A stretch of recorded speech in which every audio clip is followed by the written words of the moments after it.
বোন, আর কয়দিন পরই রমজান, কিন্তু একটু ভেবে দেখছেন কি গত বছরগুলোতে আপনার রমজান কেমন কেটেছিল? উৎসাহ ছিল, কিন্তু কিছুদিন পর ক্লান্তি চলে আসতো। ইবাদতের প্ল্যান ছিল, কিন্তু ঘরের কাজ, মানসিক চাপ আর দুশ্চিন্তায় সব এলোমেলো হয়ে যেত। একজন বোনের গল্প বলি। রমজান এলেই সে খুব খুশি হতো।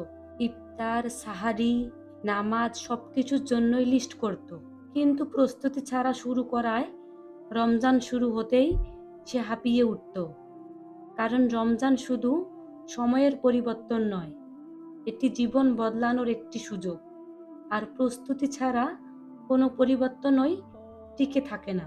রমজান কেন সফল হয় না জানেন? কারণ আমরা আগে থেকেই নিজেকে তৈরি করতে পারি না। বিশেষ করে নারীরা ঘরের কাজ, সন্তান, পরিবার সব সামলে ইবাদতের শক্তি আর থাকে না। কিন্তু এক বছর সেই বোনটি ভিন্নভাবে ভাবলো। সে বুঝলো রমজানের প্রস্তুতি শুধু রান্নাঘরে নয়, প্রথমে দরকার হৃদয়ের প্রস্তুতি। সে নিজেকে প্রশ্ন করলো, আমি কি শুধু অন্যদের খাওয়াতে চাই, নাকি আল্লাহর কাছেও পৌঁছাতে চাই? সে কিছু ছোট ছোট সিদ্ধান্ত নিল। অপ্রয়োজনীয় কাজ কমাবে, অযথা কথা আর গীবত থেকে দূরে থাকবে, আর কিছুদিন অন্তত একটা সময় নিজেকে আল্লাহর জন্য রাখবে। সে জানতো রমজান নষ্ট হওয়ার মূল কারণ হলো নিয়ত ছাড়া ইবাদত আর নিয়ন্ত্রণ ছাড়া সময়। মোবাইল, সিরিয়াল, অকারণ ব্যস্ততা এসবই ধীরে ধীরে রমজানকে আমাদের হাত থেকে ছিনিয়ে নেয়।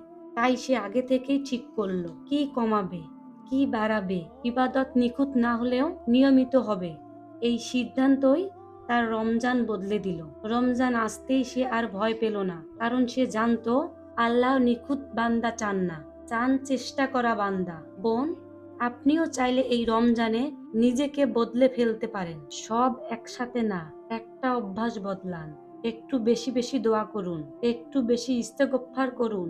রমজান হলো প্রশিক্ষণ, যেন রমজানের পরও আমরা আল্লাহর পথে থাকতে পারি। এই ভিডিওটি যদি আপনার মনে একটু নাড়া দিয়ে থাকে, তাহলে এটাকে শুধু শুনে শেষ করবেন না, শেয়ার করুন, অন্য বন্ধুদেরও সুযোগ করে দিন এই রমজান নতুনভাবে শুরু করার। আল্লাহ আমাদের সবাইকে রমজানের হক আদায় করার তৌফিক দান করুক। আমিন।